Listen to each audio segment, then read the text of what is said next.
kubandirana nokumax kujya ku musozo. We are here to inform mlonda ila Zion adaenera kuwauza maberendaro kuchiteka mzigo wako katika munyengo zofuta kwa nyengo zimene aliyense akadaenera kuti azimva chimene chikuchitika osangosata chikulu wake. Lero tikufuna tikhazikike pamutu wa the four of education uko pa maphunziro pa dziko lonse la kodi mudayamba kulingalira kuti izafika nyengo imene ana azaphunzitsidwa maphunziro ochokera pansi pa nyanja maboma dziko lapansi ndi amene azakhala empowered by a certain power kuphunzitsa maphunziro aziwani embonere limodzi mmange malamu ndi tulendo ndoto m'dzina la Yesu Kristu kupemphana mutichitira chifundo kuti ora zimene zikuchitika masiku otsiriza lemekezekani Tate mwa Kristu Yesu. Amen. Ana Mulungu, Director of Planetary Initiative, United Nations, David Spangler, adayankhula mawu amene akandikuwawo ndikulankhula nanu nthawi yayitali kuti no one will enter the new world order unless he or she will make a pledge to worship Lucifer. Ndipo no one will enter the new age unless he will take a Luciferian initiation. Akutiuza kuti palibe munthu amene alowa mu new world order koma yekhayo amene apanga chisankho cholambira ndiyerekezi amene wakhala walandira kubayidwa kwa ndiyerekezi mthupi lake wavomereza kuti thupi lake likhala digital amene masatellites akumwamba azimunikira kumene kulikonse aliko amene thupi lake likhala connected ndi makompyuta ndi internet amati internet of all things AOI. Akupitiriza David Spangler kuti the light that reveals to us the presence of the Christ comes from Lucifer. He is the light giver. He is actually named the morning star because it is his light that he reads for man the dawn of a great consciousness. The dawn of great consciousness. Kubwera kwa kuunika kwa paderadera. Kumene kwa kuti kubwera ndi Lucifer pa dziko lapansi. Dziko lisanathe payenera kubwera kuunika education, kuunika education iya paderadera yochokera pansi pa nyanja. Tentipitirire. Talhad Dichadin amene ndi key figure pakuyambisa kwa United Nations chifukwa ujanali wa United Nations so timve maziko a United Nations ndi Talhad Dichadin zolembera zake ndi zimene zinakhazikisidwa kukhala ndithu chiyang'aniro cha United Nations akuti the outcome of the world, the gates of the future, the entry into the superhuman will only open to an advance of all together. Once complete unity has been achieved, Christ, who will be the omega point, will appear. Man will then be more than man. He will become utterly human. The cosmos will be transformed. Akuti New World Order itira wanthawi imodzi tonse tilandira nditu tikhala digital beings tilandira zobayidwa zija nthawi imodzi dziko lonse lapansi ndipo tikabayidwa tizakhala anthu apaderadera tizakhala more than human akuti we shall be utterly human tizakhala anthu osinthika will be digital humans ndi zinakulankhula topa tentipitirire tukamba za education. World Goodwill magazine akutiuza akuti shani this radiant light apena kuti this education imene ibwere ya Yesu Kristu ya Kristi mu satanism amati Kristi koma za kukamba za Kristu moja I could have nothing to do with some teachings of the churches. I could to build a new civilization based on the emerging new consciousness, new consciousness, to build a new civilization, new world order. Ikazikisibwe pamene kunika kwapadera kwafika akuti the church organizations, if they want to survive, will have to adjust to their spiritual hierarchy. Ana Mulungu akuti churches aina kusintha machitidwe awo. Tiwona na Mulungu sikuti tili patali, tiwona muno ni pamene nditu mundu asandulika akhala ndi kuunika kwa Lucifer. Now in 2020, Pope Francis invited religious political leaders to sign a global pact for a new human. Munve ana Mulungu lero sikutiti lamba this is the Life Site magazine. Akulangula kuti in a renewed and enthusiastic endorsement of globalism, Pope Francis has announced now globalism is new world order. Ndiye kayinesi doka zikola pansi kaziwanda. Pope Francis has announced he is hosting an initiative for a global pact to create a new human. Akufuna kupanga muntu wasopano ana Mulungu apanga banji mpingo katolika kufuna kuti laura ana Mulungu. The global event set to take place at the Vatican on May 14, 2020 is themed Reinventing the Global Educational Alliance.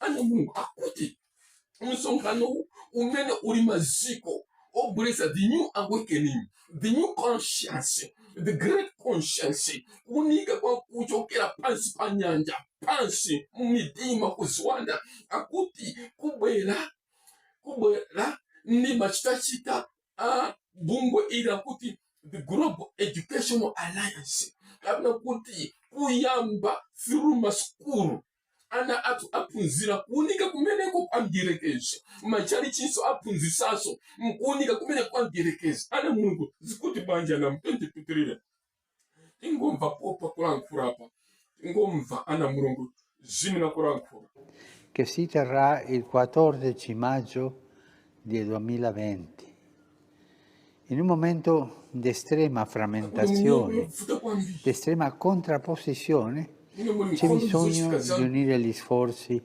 di far nascere un'alleanza educativa per formare persone mature, capaci di vivere nella società e per la società. Ogni cambiamento però ha bisogno di un cammino educativo. Noi non possiamo fare un cambiamento senza educare a quel cambiamento. Zikola pansi popanda mapunziro anyuwani. Ndi zimwe kulangula new world order ikubwera ndi mapunziro anyuwani. Ana Mulungu ikuti chani?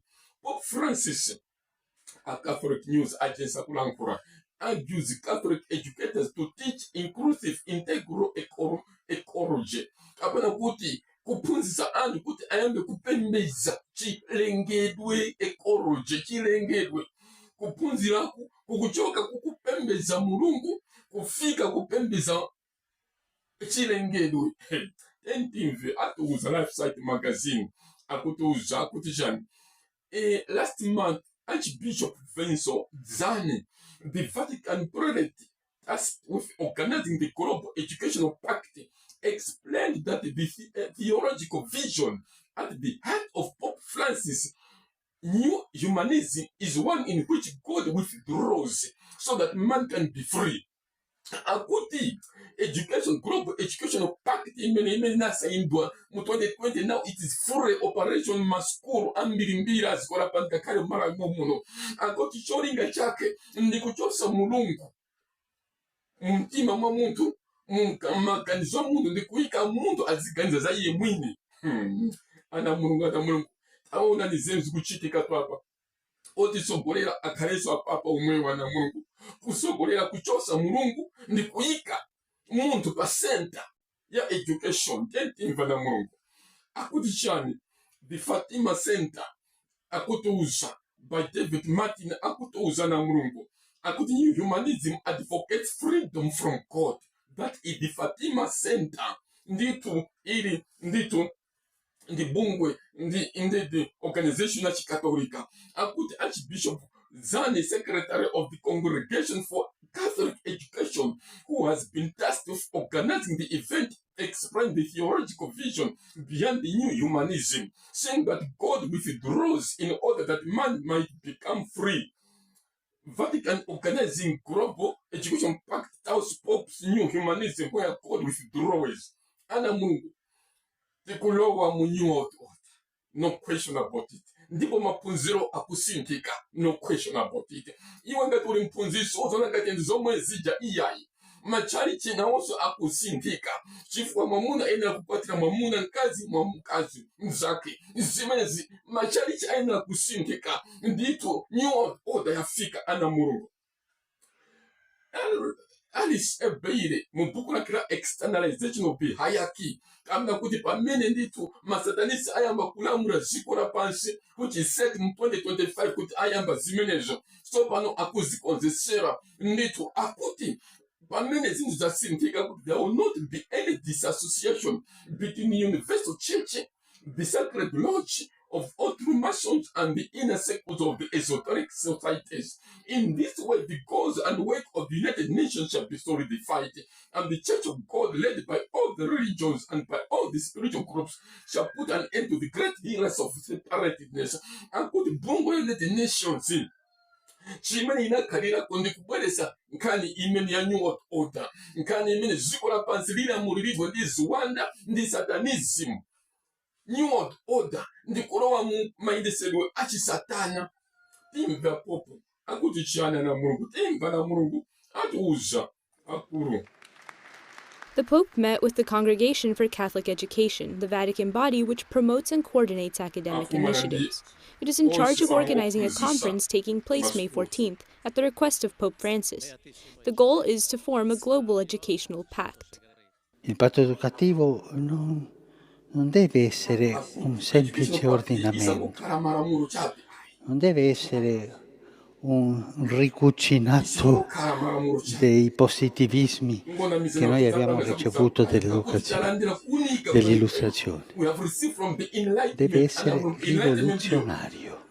Pope Francis says education is a dynamic reality, a movement which brings light to people.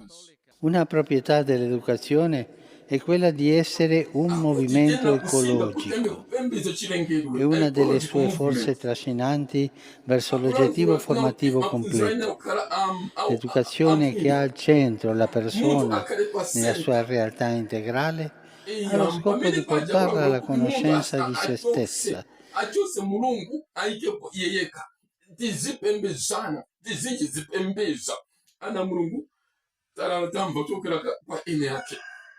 World Goodwill magazine atuza kale unakuti machalichi aina kusinda now ana Mulungu Vatican ikutuza so za zimenezo chifukwa apapa kuti tarandira kuunika kuchokera kuti going to affect Christian belief very soon. Not amina kulangula ndi Father Gospel Tanzania Niti Professor Vatican University peniko akuti chana na Mulungu akuti chani akuti very soon we will not have to deny our Christian faith, but there is information coming from another world mumve ana Mulungu, and once it is confirmed it is going to require a rereading of the gospel as we read it, as we know it. Nizimina dala nkuratu masatanist unakuti zipembe zina kusinta machita maskuru ina kusinta machita going to affect Christian belief very soon. Not right in the beginning. We won't have to deny our Christian faith in the beginning, but there is information coming from another world, and once it is confirmed, it is going to require a rereading of the gospel as we know it. And that's the kind of information that we are receiving from the highest levels of Vatican intelligence. Information chokera ku Vatican akaswiri azofufuza sukuru izi zikusinda masukuru a primary school aikakale ma laptop aikakale nso ana Mulungu anapasidwa mafoni maselofoni pamene akuphunzira kulowa mu satanism, kulowa mmene akuti AI, artificial intelligence imene ikulumikiza munthu kuziwanda ana mulungu wina asakunamizeni ana mulungu kuti kulowa mu nyengo yovuta. Aliyense ana mulungu ali ndi mwainde ana akuphunzira chifukwa adasaina 2020 Global Pact on Education ndiye amalowa mu metaverse. Amati metaverse yana mulungu ndiyovuta kwambiri kuimvesesa, koma ndi ufiti wa sayansi pamene munthu akutuluka muthupi lakeli nakayendayenda ku Brazil, ku Angola, kungopita 1 second uli ku America, kukavinavina kuyenda kubweranso. Nditu ufiti wa sayansi metaverse. Ana mulungu tentuona ana mulungu anakuphunzisidwa tsopano nditu standard 1 standard 2 standard 3 masikulu ambirimbiri ana ayamba kale kuphunzira maphunziro amenewa akuti chani entimve ana mulungu metaverse and virtual reality to help people immerse themselves into the internet, so it feels more like you're a part of it rather than just looking at it. When we look at the traditional delivery of education, for example, if you read content that you're trying to learn, we tend to retain just 5% of that knowledge, whereas if we experience something in virtual reality, that retention goes to over 75%. So this is where it will really transform education. So one example is Roblox, the game that allows us to build virtual worlds, and what they now allow people to do is to build virtual classrooms. Augmented reality is also interesting, where we can use our devices like tablets and phones to project things in front of us. And there's this really cool app that is called Frogopedia, which allows people to dissect frogs. And if you've ever experienced this as a child in the real world, in biology, where you had to cut open frogs, that is not the best experience you will ever have. And actually you can translate this really well into the metaverse and using augmented reality. We can also make this whole learning experience more immersive. You can now put virtual reality goggles on and fly to the moon, go into outer space, see what the planet looks like from up there. You can go back in history. Just think about teaching history classes with images and text, or putting goggles on and immersing yourself in ancient Rome. I also think school trips will be transformed.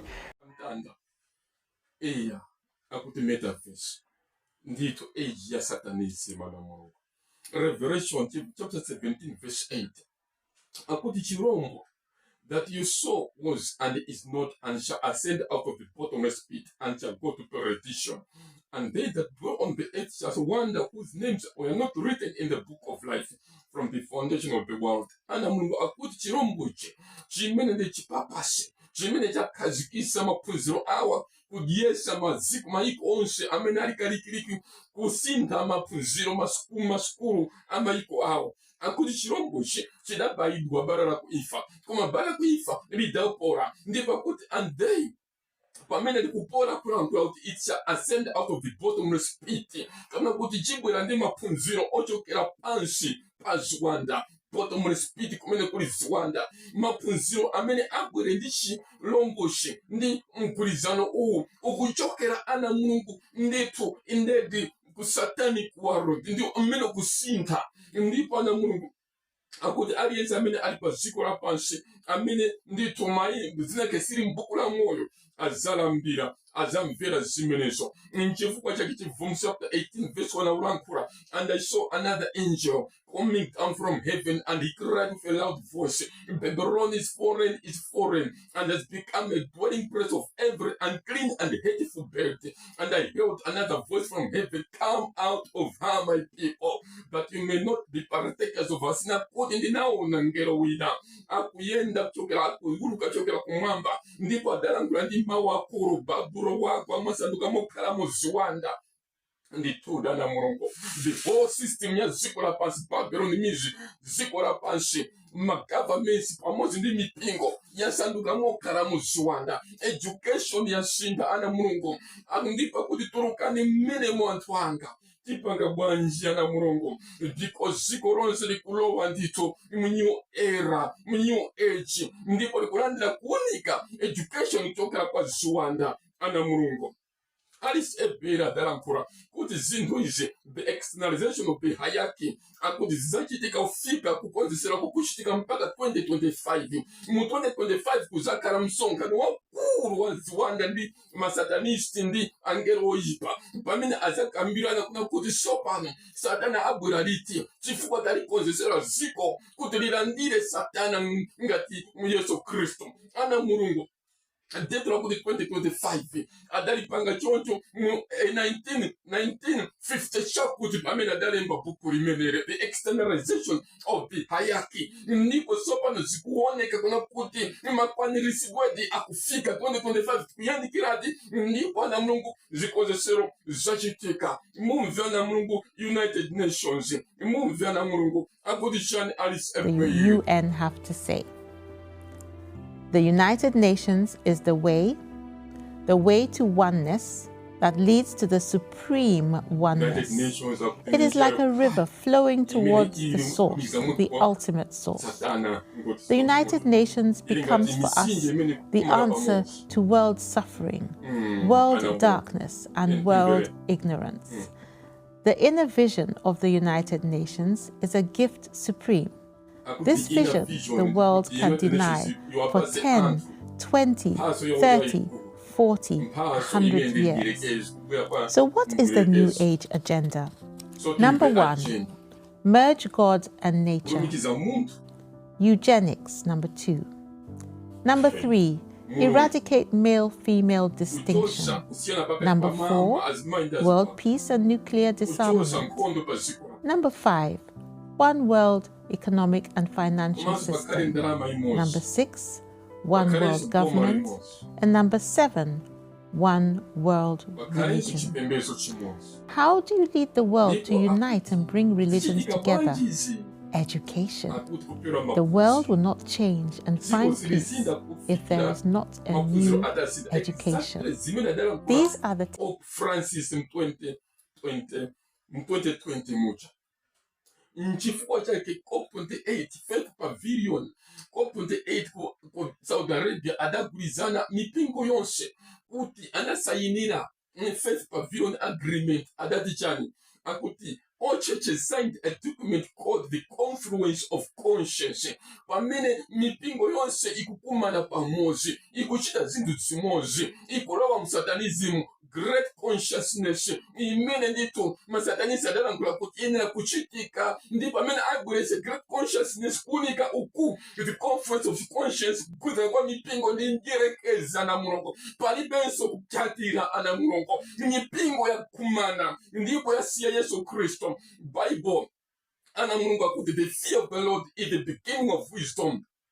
Education yeni pamene mundu aopa mulungu koma education ikafika kuti mundu achosa mulungu, that education is satanic, is Luciferian na mulungu. Ndiko kuuzani Deuteronomy 6 verse 4 akuti imvani Israel inu mulungu ndi mmodzi ndipo muzimkonda mulungu ndi mtima wanu wonse komanso ndi mphamvu zanu zonse ndiponso ndi moyo wanu wonse. Ndipo izi mawu onse amene kuuzanawa ndithu mwayike pa mtima ndipo mwaphunzitse ana anu pamene kuuka, pamene kudzuka, pamene kuyenda, pamene kugona, ndipo azakhala ngati ndithu chokupanga nsiro upon thy hand and upon thy forehead. Ana mulungu education apo yafika pala kuti mundu aphunzitse mwana wake chifukwa kumtumiza mwana ku skulu ya boma, ku skulu ya private, chifukwa maskulu ya private onse asanduka akara aboma agenda ipo kamaramo muno kuparenta karapansu kambirana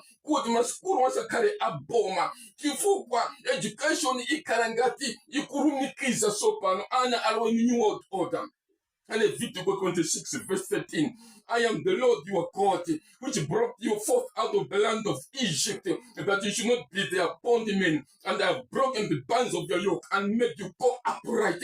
Akundine Mulungu wanu amenda kuchosani kuziko la pansi, sindinunsa ziko hai, ndipo simkaraka porwa ziko hai. Ndana Mulungu siti ubira nchito kugura masatanisti. Aya na Mulungu Leviticus 26 verse 13 akutuza. Kuti Mulungu atika kuti tiende upright, tiende choima, osati chobona kueramira, kuti masatanisti azienda pamitu yathu. Aya na Mulungu yafika nthawi yozuka nanena chimo ndi dzina lake, chifukwa na Mulungu masukulumu ayamba kupanga programu fuse tu anawa masukulu ayamba kupanga maprogramu kuna kuti anthu onse zakudya azigulisa ku masukulu, boma likupereka ndalama filu masukulu nditu ngati mbewu yanu kugulisa pamsika 20,000 tini, akuti sikulu izikagula times 240,000, ngati akugula nditu pamsika 5,000 tini, nditu masukulu azigula pa 10,000, ndipo akuti